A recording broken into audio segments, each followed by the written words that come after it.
চারজন নবী বিখ্যাত, একজন হলো মূসা, ঈসা, তারপরে দাউদ, আরেকজন হলো নবী মুহাম্মদুর রাসূলুল্লাহ। মূসা নবী অনেক বড় নবী। আল্লাহ তাবারক ওয়া তাআলা দুনিয়ার ভিতরে যত নবী পাঠিয়েছেন সবার মেজাজ মর্জি দিয়েছেন দুই রকম। একদল হলো জালালি, আরেক দল হলো জামালি। একদল হলো নরম, আরেক দল হইল গরম। সবচেয়ে গরম নবীর নাম হলো মূসা। সুবহানাল্লাহ বলবেন না? উনি খুব রাগী ছিলেন। কাসাসুল কোরআন, কাসাসুল আম্বিয়া, দুটা কিতাব আছে নির্ভরযোগ্য কিতাব। সেখানে এসেছে মূসা নবীর জীবনীতে এসেছে, মূসা আলাইহিস সালাম যখন রাগ করতেন, ওনার তো রাগ ছিল, তো ওনার গায়ের পশমগুলা এই তার কাটার মতো আলপিনের মতো দাঁড়াই যেত। আমাদের দেশে যত রাগী মানুষ হোক তে থরথরাইয়া কাফে মুহ কথা লাগে, দমক দিতে লোকে তার ঠুডো বেড়াইয়া বাড়ি খেয়া লাগে না, এইরকম আছে। সেতের ঠেলা তার শৈল কাফে, গাল কাফে, চোখ বড় হয়, কপালও গাম জমে। কিন্তু এইরকম সেতা মানুষ কি বাংলাদেশও দেখছে যে এবার সেতের লগে লগে এবার গায়ের ফসমডি আলপিনের মতো দাঁড়াই যায়, এমন দেখছে? কথা কয় না, দেখলে কইবেন, নইলে না কইবেন, অসুবিধা কি? দেখছেন এরকম? এইরকম কোনো মানুষ নাই। কিন্তু মূসা নবী ছিল এইরকম, উনি যখন রাগ করতেন তার গায়ের পশমগুলা দাঁড়াই যেত। উনি সবসময় দুইটা পাঞ্জাবি গাও দিয়ে আটতেন। তো আমরা তারা দিয়ে রাগ হইলে এই গরম লাগলে পাঞ্জাবি গাও দেয় না, খুললে আরে একবারে এই খান বংশের তারাও দেখবেন যে গরমের ভিতরে রাস্তার জায়গায় ঠান্ডা লাগানোর লেগে,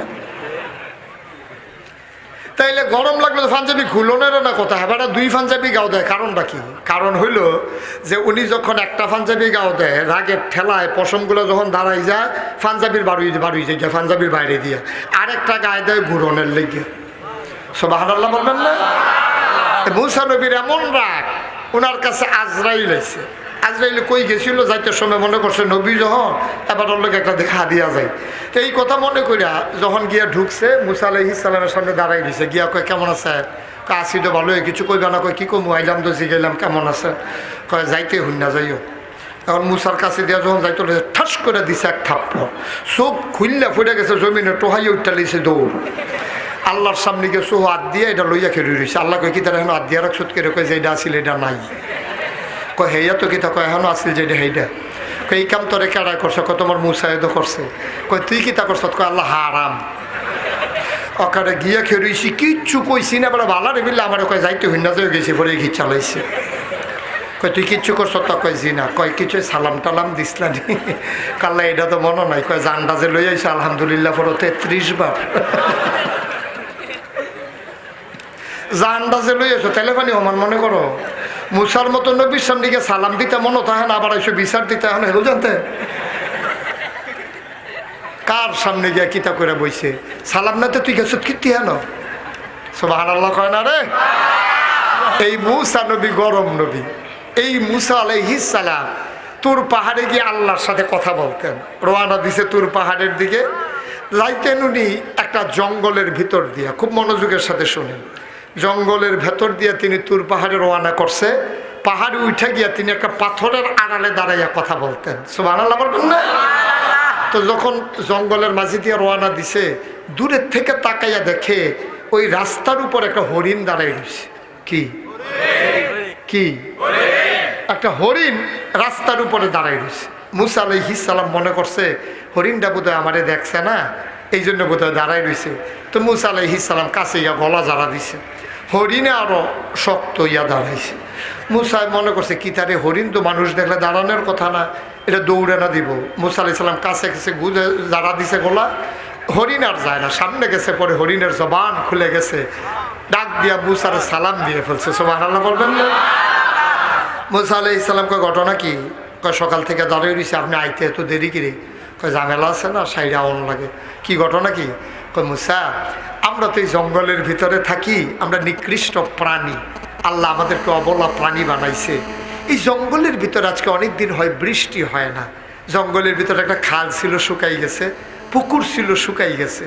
এখন আমরা তো খালের পানি খাইতাম, পুকুরের পানি খাইতাম, পানি তো খাইতে পারি না। আমাদের ভিতরে যারা মা, এই প্রাণীদের ভিতরে মায়ের বুক পর্যন্ত দুধ পর্যন্ত শুকাই গেছে।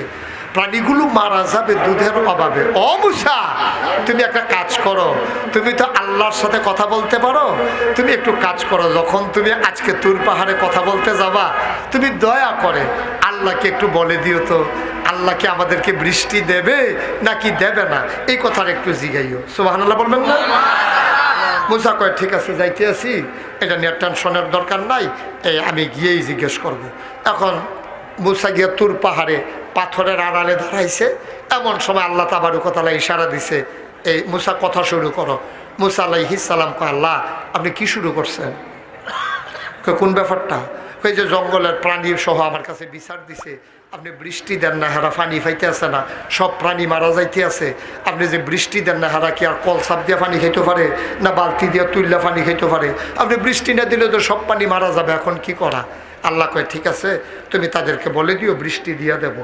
কয় না, বৃষ্টি দিয়া দিবেন কইলে তো হইতো না, দিবেন দিবেন করে কয়দিন হাত ধরেও তো হয় না। আপনি এরকম ইতেই করেন, আপনি পুরা নমুনা ধরালায় এরপরে করতে বাতাস আইয়া সেটা উড়াই লইয়া জায়গা, আমরা তারা রাস্তাঘাটে ধুলা বালিয়ে শেষ, একটা ফোটা বৃষ্টি নেই। আপনি কবে দিবেন বলতে হবে, শুধু দিবেন বললেই হবে না। সুবহানাল্লাহ বলবেন না? যখন এই কথা বলছে, এবার আল্লাহ ডাক দিয়া কয়, মুসা রে, বৃষ্টি হবে, তবে 100 বছরের আগে না। কয়শো বছর?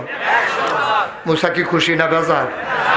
মুসা আলাইহিস সালাম কথা কইয়া কথা চুপ করে বইয়া রয়েছে। আল্লাহ কয়, কি কথা কইতা না? কয় না, যে একটা কইছো এটাই সারব। আল্লাহ জাগিতে আছি।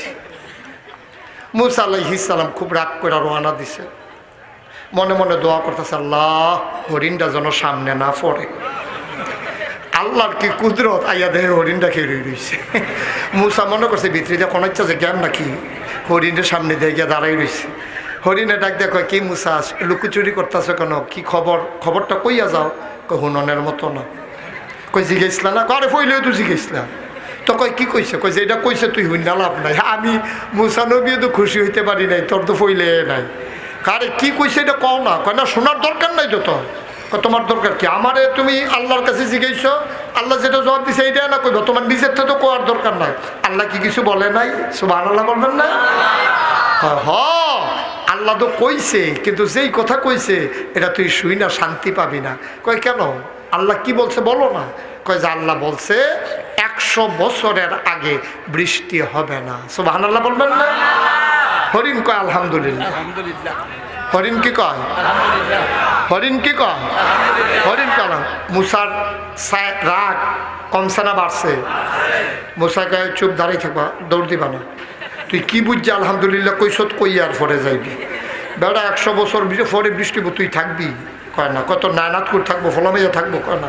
তো তুই আলহামদুলিল্লাহ কইসত কীর্তি? হরিণ ডাক দিয়া কয়, ও মুসা, আমাদের প্রতি মায়া বেশি কি তোমার না আল্লাহর? কথা কয় না কার? ও মুসা, আমাদের প্রতি মায়া হইল বেশি আল্লাহর। তুমি এত মায়া দেখাইতে যাইও না, তুমি হইলা মুসা আর আমার আল্লাহ আমার রব্বে কারীম। তাফসীরের ভেতরে এসেছে আল্লাহ মায়াটাকে 100 ভাগ করেছেন, 99 ভাগ মায়া সবটা আমার আল্লাহ তার নিজের জন্য রেখে দিয়েছে।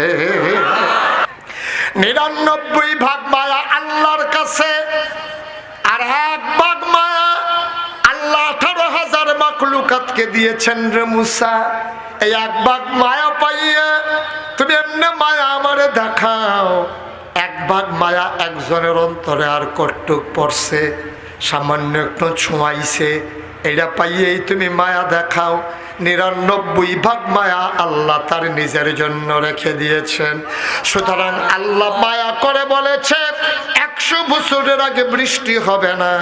শুনতে যেমনই শোনাক, হিসাব মিলুক আর না মিলুক, আমি বিশ্বাস করি আল্লাহর এই জবাবের ভেতরে কোনো না কোনো একটা লাভ আছে। এই জন্য আমি পড়ছি আলহামদুলিল্লাহ। মুসা মনে মনে কয়, হরিণ বুঝলো, আমি তো বুঝলাম না, আমি তো আলহামদুলিল্লাহ বলতে পারলাম না। কিন্তু ঠিকই আলহামদুলিল্লাহ বলল। মুসার মনটা বড় খারাপ, মাথা নিচু উঁচু করে তার ঘরে ঢুকে গেলেন। মূসা ঘরে যাবেন, উঠানে যাওয়ার পরে দেখেন উত্তর পশ্চিম কর্নার অন্ধকার হয়ে গেছে। মৃদুমন্দ বাতাস শুরু হয়ে গেল, টিপ টিপ বৃষ্টির ফোঁটা শুরু হয়ে গেল। উঠান থেকে কোনো মতে দৌড়ে ঘরে ঢুকলেন। বৃষ্টির রিমঝিম বরিশন ধারা, একেবারে শুষ্ক জমিন, তপ্ত জমিন সুপ্ত হয়ে গেল। ধুলাময় পৃথিবী কত স্নিগ্ধ হয়ে গেল। গাছেরা মনে মনে হয় আনন্দে নাচতে শুরু করেছে। মূসা ডাক দেয়া কয়, আল্লাহ ও আল্লাহ, আমার এই শরমটা দিয়া কি লাভ হইল? তুমি কইলে 100 বছরের আগে বৃষ্টি হবে না, ঘর ঢুকতাম ভাবলাম না, শুরু করাই লাইছো। এটা কইলে দইতো দিলা কি আল্লাহ, কইলেই বা কি আল্লাহ বুঝলাম না। আল্লাহ ডাক দেয়া কয়, মূসা রে, মূসা 100 বছর পরেই বৃষ্টি হওয়ার কথা ছিল, কিন্তু এটা শোনার পরে হরিণ যখন বলছে আলহামদুলিল্লাহ আলহামদুলিল্লাহ শোনার কারণে আমি আল্লাহর প্রেমের দরিয়ায় ঢেউ শুরু হয়ে গেছে।